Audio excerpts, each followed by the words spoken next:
Hai, apa kabar? Kembali lagi di channel Gadgetindo dengan saya Randy. Pada video kali ini saya mau komparasi nih dua chipset flagship berbeda dari tahun yang berbeda. Di sini ada Snapdragon 855, ada di Zenfone 6 dan juga Samsung Galaxy S20 yang menggunakan Exynos 990. Dan kira-kira gimana sih performa si chipset tahun 2019 ini menghadapi chipset tahun 2020? Karena saya penasaran, banyak yang bilang tiap tahun si chipset Samsung itu makin ketinggalan aja ya. Dan nanti tahun depan kira-kira gimana sih persaingan antara Exynos 1000 versus Snapdragon 888 itu makin menarik dinantikan. Dan sebelum itu kita coba bandingkan dulu aja antara Snapdragon 855 ini dengan Exynos 990 ini, apakah kira-kira bisa menyaingi.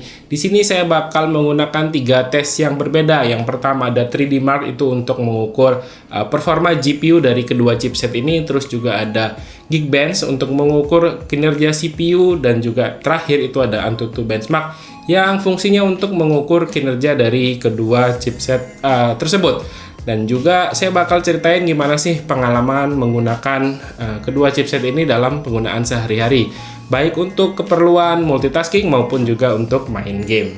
Tes yang pertama kita lihat hasil dari Geekbench yang fungsinya seperti saya bilang tadi buat mengukur kinerja dari CPU kedua chipset ini. Sebagai informasi, terdapat perbedaan konfigurasi CPU yang digunakan dari kedua chipset ini, di mana Snapdragon 855 pakai satu performance core Cortex A76 dengan speed maksimal 2,84 GHz.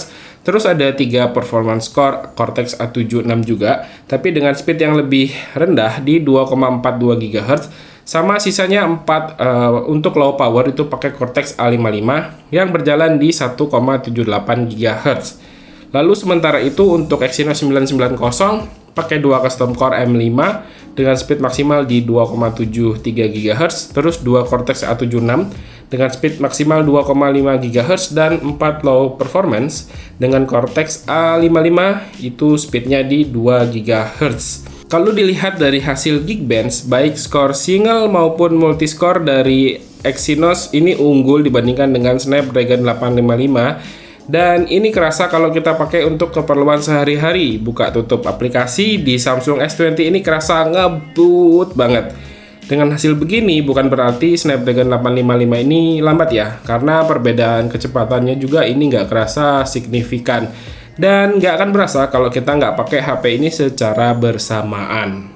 Tes berikutnya kita ukur performa dari kedua GPU-nya menggunakan tes 3D Mark. Kayak yang udah-udah, biasanya GPU dari Mali yang dipakai oleh Exynos bakal kerasa lebih inferior dibandingkan dengan Adreno punyanya Snapdragon.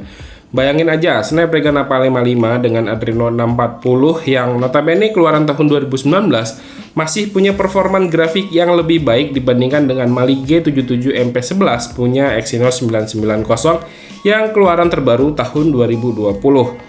Hasil skor dari 3D Mark juga terpaut lumayan jauh, dan kalau dipakai buat main game, biasanya saya mainin COD Mobile itu awalnya sama-sama kerasa lancar-lancar aja dengan settingan rata kanan.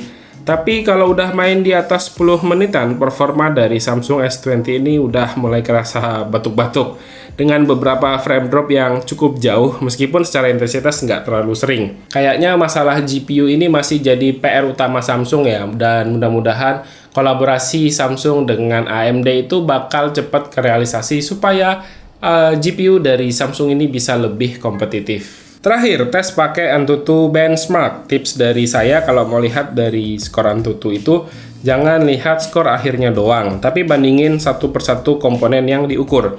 Di sini kelihatan skor dari Antutu sepertinya menguatkan 2 tes yang udah dilakukan sebelumnya, yakni Exynos 990 lebih unggul di bagian CPU, sementara Snapdragon 855 unggul di sisi performa GPU-nya. Selain itu, kalau kita perhatiin dari skor Antutu benchmark-nya ini, Exynos 990 unggul di bagian skor memori karena punya teknologi RAM dan memori yang lebih baru, yakni RAM LPDDR5 dan memori UFS 3.1 yang memang bakal bikin Samsung S20 ini kerasa gesit banget buat pemakaian sehari-hari. Dan ya, itu dia tadi perbandingan antara Qualcomm Snapdragon 855 versus Exynos 990, dan hasilnya bisa kita sama-sama lihat kalau chipset tahun 2019 keluaran punya Qualcomm ini masih bisa nyaingin chipset terbaru keluaran Samsung, dan ini masih jadi PR berat buat Samsung supaya tahun depan mereka nggak makin ketinggalan jauh. Jadi nanti layak kita nantikan gimana perbandingan performa antara Snapdragon 888, ada Exynos 1000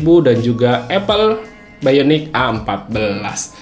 Oke, terima kasih ya buat yang udah nonton. Mudah-mudahan video ini bisa menambah pengetahuan kalian. Dan kalau kalian suka dengan video ini, silahkan like dan share video ini jika menurut kalian video ini bermanfaat. Randy pamit, sampai jumpa di video berikutnya. Yuk, bye-bye.